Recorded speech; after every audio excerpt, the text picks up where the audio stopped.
Hello, welcome back to Wilco Whites. Here we are for the West Bromwich Albion preview. Please like and subscribe.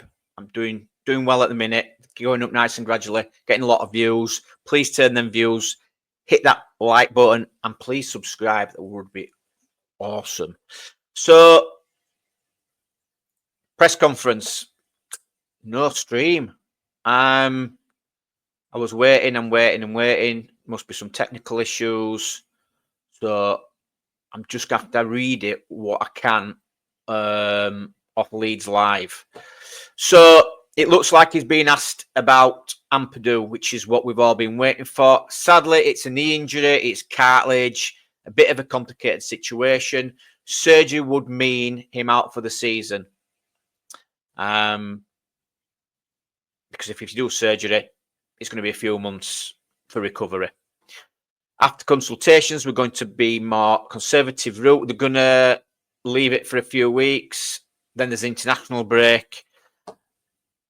It's going to be 50-50 if he's back up and running. It's going to be some rehab work. 4 to 6 weeks. That's not good. It's not good at all. So, cover at centre-back. Unluckily, Vobry's out too. It's confirmed. He has said they have other options that could play there, but obviously he'd rather play as captain. Understandable. Touching on the centre-back options, he said we have Gilivogi, who's an option, Byram, who's an option, Gueva's played there as well for Bulgaria. It depends what we need. Not Gilivogi. We've seen him. He can't play there. Very shaky. Sam Byram, okay, yeah, I would probably say he would be our best option. We do have the young lad as well on the bench that could come on. But I think he would go with Sam Byram. So hopefully Pascal Struijk, Joe Rodan, they are going to have no issues from now till the end of the season. Fingers crossed. On the comeback win, it's great for team spirit, he said. It was also deserved. When we had a blow before the game, with obviously Ampadu getting injured, for the team spirit, they wanted to keep the momentum going, and they did. And on the Bogle suspension, of course, of the season, you sometimes expect a player not to be available. It could happen. I'd prefer him to go through next games without a 10th yellow card. There were 1 or 2 avoidable yellows, which, yeah, maybe he could have done. If that happens, then again, we've got Sam Byram or Schmidt. I'd be happy if Schmidt came in. I like what I see from Schmidt. On West Brom, in my prime, that's difficult. If you praise yourself too much, then the setback is around the corner. Don't get that. West Brom are a pretty strong side. They are in 5th. For what we have to be switched on and keep going in small details. I'm not getting too carried away. We want to ride this momentum. I like when you see a manager works methodically. Their principles are always clear to see. Yes, they are. I will touch on the West Brom as well after this. I'm not going to mention that. The backroom staff at Sheffield United, obviously, was up in the gantry. I thought that actually helped us. Would he have made the changes he did early if he hadn't seen what he'd seen up in the gantry? Who knows? So on the backroom staff, they did exceptionally well. Bramall Lane is loud anyway, so you can't give loads of tactical advice. Yeah, but come on, you were on the phone. We know this. On Bamford, here we go. Struggling to give you a time frame. Individual training is doing a lot and building up his fitness levels. Okay. He could have come and supported the team. On Angus Kinnear, it's professional business. If you are doing well as a club, it's a good sign. If other clubs are interested in our staff members, it belongs to this business. When I was a young manager, I would have been distracted by the rumours. It's quite normal, and it is a good sign. I'll touch on Angus Kinnear as well. Asked about Solomon Rothwell getting signed. Pirro, Armstrong, obviously at West Brom now. I'm not going to go into that yet. It sort of fizzled out. So I'm not going to blabber on about it. So yeah, Ampadu out. Oh dear. Fingers crossed, like I said, Road on strike. No issues. No issues. But we'll deal with that when the time arises. Okay. West Bromwich Albion. Have a look here. Okay, so they do have injuries. Jed Wallace, Josh Madger, their top goal scorer, and I think he's got 11 goals, I think it is. And a big one, Semi Ajayi. He got injured in the last game, had to go off just before half-time against Oxford.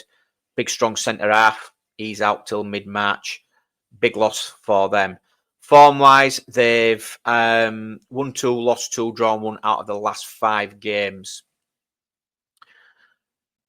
Sitting fifth in the table. Yeah, played 34, won 12, drawn 15, lost 7, scoring 44, conceding 31. I'm sitting on 51 points. And it's very tight. I couldn't call who is going to get into that playoff spot. And you know what? I don't really care at this moment in time. I don't. Let's have a look at their squad. So, yeah, okay. Stats. So, no, sorry, squad. Tony Mowbray is in charge. We know he's an experienced manager in this division. I do like Tony Mowbray. Yeah, he's been around the block, hasn't he? Been around the block. Goalkeepers. So they've got Joseph Wildsmith in goal. He's been brought into the team because Alex Palmer, who was doing well for West Bromwich Albion, his stats were quite good. He actually has gone to Ipswich on loan. So Wildsmith has had to come in. Defenders, obviously, we know Carl Bartley from his time at Leeds. Semi Ajayi, who I says is injured, missing, big miss. So it looks like Mason Holgate, who's on loan from Everton, will come in to that defence. We've got Darnell Furlong on that right. We know we have been. I think we will. Were we linked to him? I think we was. Callum Styles, Reece Hall, Nelson, and Diomande. Midfielders: Alex Mower, ex-Leeds United. Again, we know him well. Good player, good midfielder. John Swift, also experienced. We was also linked with John Swift for a while. Diangana, Molambe, Diakite, can't say that. Usman Diakite, I can't say it. Isaac Price and Harry Whitwell. Looking at the forward line, obviously Jed Wallace is injured. Devante Cole, Callum Grant, Michael Johnston was doing well this season. Obviously Madger's out. Tom Fellows, who's doing really well. I'll touch on the assists and stuff like that in a minute. Darryl Dyke, O'Day, and Will Lancashire. I think he's on loan from Spurs. But the main man who will be playing up front for them is Adam Armstrong. We was heavily linked with him in January. I would have liked him just as an option on the bench because Bamford's absolutely useless and crocked and never available and don't support the team, which is irking me a little bit. So Adam Armstrong, one to watch on loan from Southampton. I think he's only scored 1 goal so far. So looking at the stats for them, Josh Madger, 12 goals actually, 14 G&A this season. So he's going to be a massive loss for West Bromwich Albion. They do have Tom Fellows. He's got 11 assists this season, 13 G&A. All in all, good player. Michael Johnston, 5 assists. And Callum Grant, how many goals? He got 6 goals, 2 assists. Highest player rating is Alex Mowat. Good lad. I have actually met Alex Mowat. I think I got his autograph. I got his autograph one time in the Leeds shop. It's funny. It's showing Alex Palmer still one of the highest rated players, and he's not even at the club now. Oh well.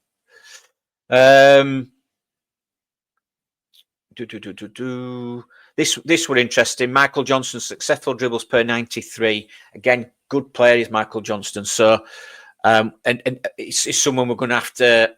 I think he plays on that left-hand side. Yeah, left winger. So Bogle is going to may have his work cut out with him a little bit there. It's just one to watch on Saturday.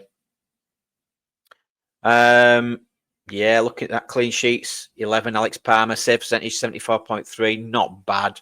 Saves per 92.6. And he's not even there. So I think that'll be a big miss. He's going to be a big miss for Alex Palmer, you know. Oh, dear. Oh, dear. Looking at the head-to-heads, Leeds have won 4, drawn 3, and lost 2 against West Bromwich Albion at Ellen Road. So we are obviously favourites. Yeah, we are obviously favourites. I am gonna go with a 2-0 and Dan James to score. This is going to be my prediction. I'm going to a nice steady 2-0 after all the excitement we've had over the past few weeks. Just a nice, steady, calm 2-0 win. Okay. That's what I want. That is what I want. So that's it for the West Brom. Like I said, they're doing well. Decent team. Got some decent players. I did look at their strengths. Let me just have a look. Don't know what I've done with it now. Yeah, there we go. In fact, can I add that? Apologies.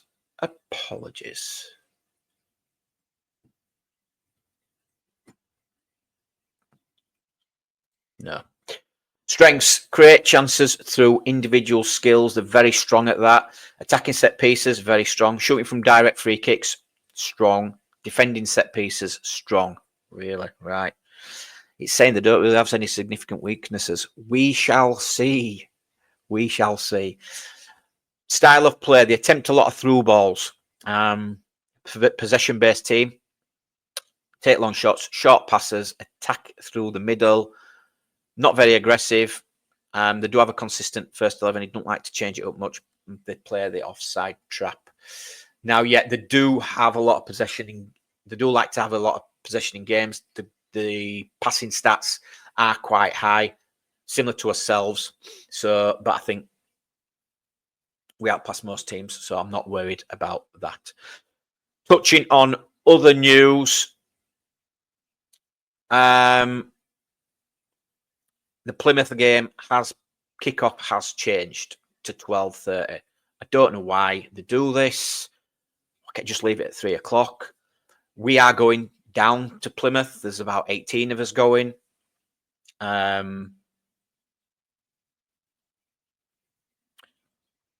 Why they change it? Why they change it?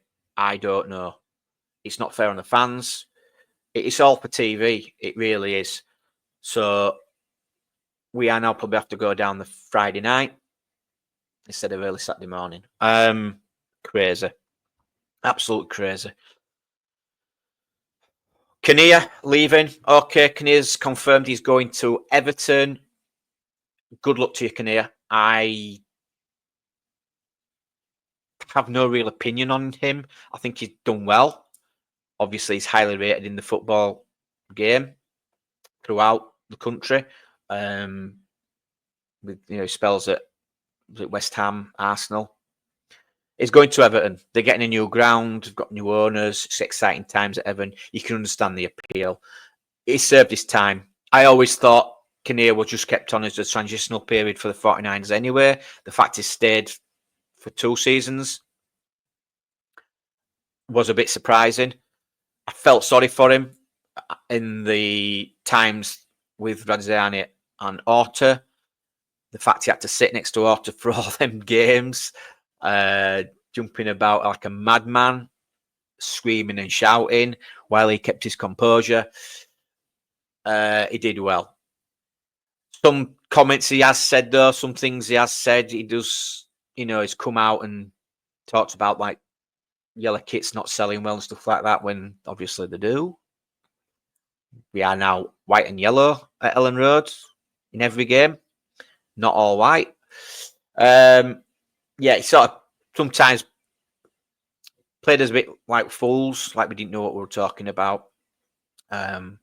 Very open, very honest CEO. Again, going on the square ball when he didn't have to. You know, they don't normally do that, but it was something he liked to do, which was refreshing for a CEO. So good luck to you, Angus Kinnear. Thank you for everything you've done for the club. We move on. 49ers will have someone lined up very soon, probably.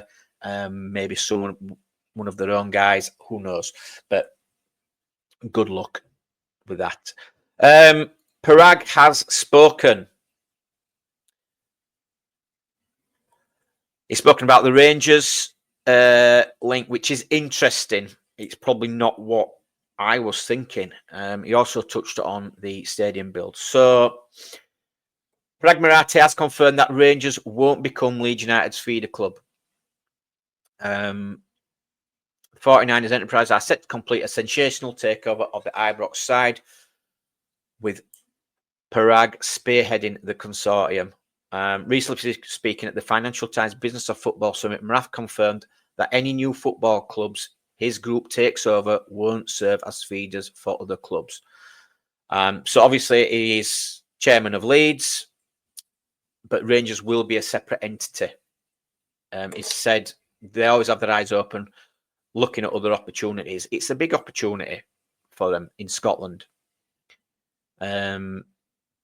Talking about the multi-club from a standpoint of a hierarchy, it's not how they're looking at it. It's going to be a standalone. Leeds United, he's saying it here, Leeds United stands alone, and if we were to pursue another club, that would also stand alone.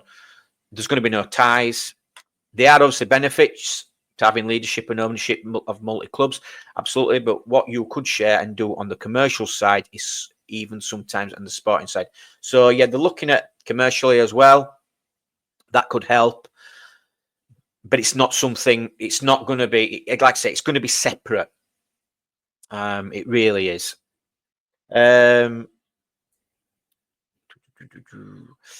if they do take over, he's saying that, well, he didn't say, but the first thing they probably will do is look at a new manager of Rangers.